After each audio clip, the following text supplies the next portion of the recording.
So, I'm here with Meg. My name is Tim. Will. Start that over. No, that's Meg. Look at it. Look at it. Will Kelly, vocals and guitar. Yesterday, you Mac, told me. No. Mac is our bass player. I'm Will. Ciao. It's okay, brother. It's okay, man. It's okay. It's okay. There's too many names. Will. My name is Tim. Just introduce yourself. What's your role in the band? I am the lead singer and the rhythm guitarist of the band. And you play in Flying Ice from the beginning?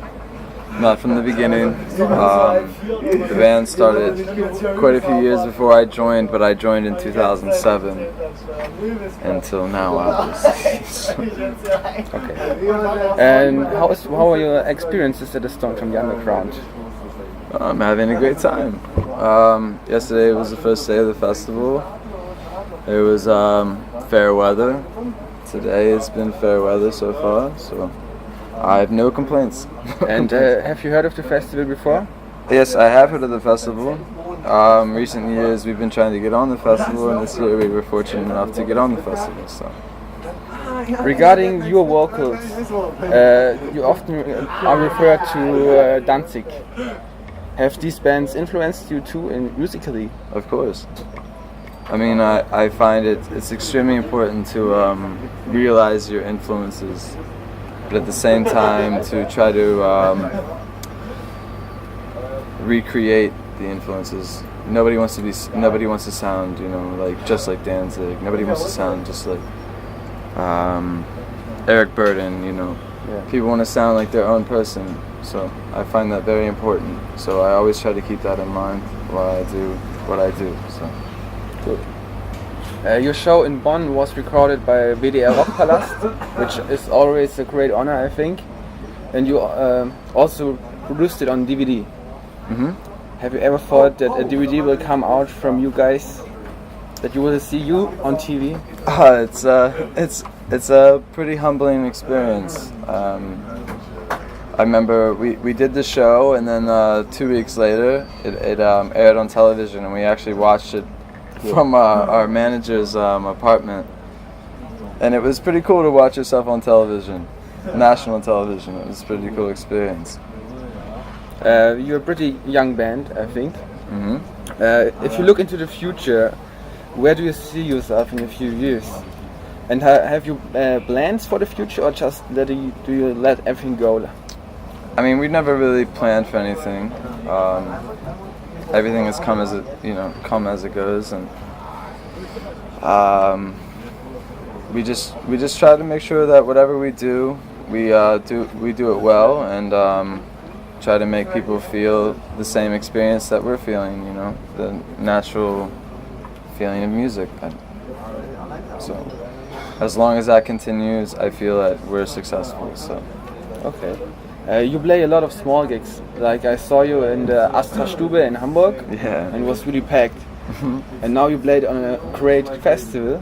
What's your favorite? Like a small gig or a big gig?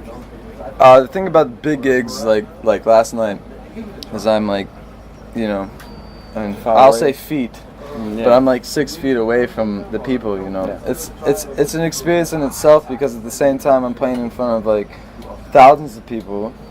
But when I'm playing in a small club like Astra Stube, everybody's in my face. I'm getting their sweat, they're getting my sweat. It's much more of like a communal experience. I feel like to say that I prefer one or the other, I can't say that. Okay. But they're two totally different experiences. So. Yeah.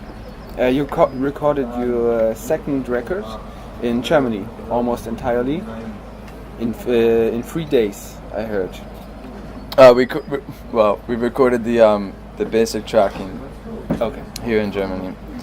All but one song, Overboard. But most of the vocal overdubs and the guitar overdubs were done back in Baltimore at UMBC. Mm-hmm. It's a college that Adam goes to, and he has complete reign over, not reign, but he has complete control over the studio, so we can go there at any time we want, really. So it worked it worked really well for us. So. What are your plans on a new record? The plans for the new record? Well, the new record, it's definitely taking a step from Done So Wrong, and the self-titled album. It's I mean, for a band, I feel like you must be constantly reinventing yourself. You can't be stuck in any, you know. You always have to take steps forward. So obviously, this album will be something different than what people have heard in previous albums. So. If that's not too personal, what do you guys in your free time when you're not working on the Flying Ice? Well, we like to have fun just like everybody else. We like to party, obviously. But, for instance, we all have our day jobs. Nothing, you know, income isn't very sufficient yet, so we're doing what we can. Alright. The first two records really are awesome. Especially Done So Wrong has been praised by a lot of people. Are you under pressure on doing the new one to do it even better, or to disappoint? No, you see, I think the important thing as an artist is to not get caught up in all this hype, if there were any hype, but like just to just keep on doing what you're doing, writing good music, what you think is good music, and just giving it to the people. So. Okay. You are from Baltimore. That always reminds me of Sir Lord Baltimore, the band, Yes, and therefore Atomic Rooster and Captain Beyond, all these old 70s bands. Do you know these? Sir Lord Baltimore, but there's also Baltimore has a great scene right now with music coming out. It's more so electronic, but at the same time, Baltimore has a very big school within the States, Micah, and with this huge art school comes lots of musical influences, and so we try to you know, we don't really fit into the scene, but you know, we definitely recognize it. So then I have only to say I wish you all the best luck. Hey, thank Will. you. And hope we can drink a beer together now. Yeah, of course we can, man. Cheers. Was it okay? Yeah. Thank you. We could do it again if you want. I don't care. Why should we? Just because I said your name wrong? Oh, fuck no! Don't worry about that, man. Come on. It's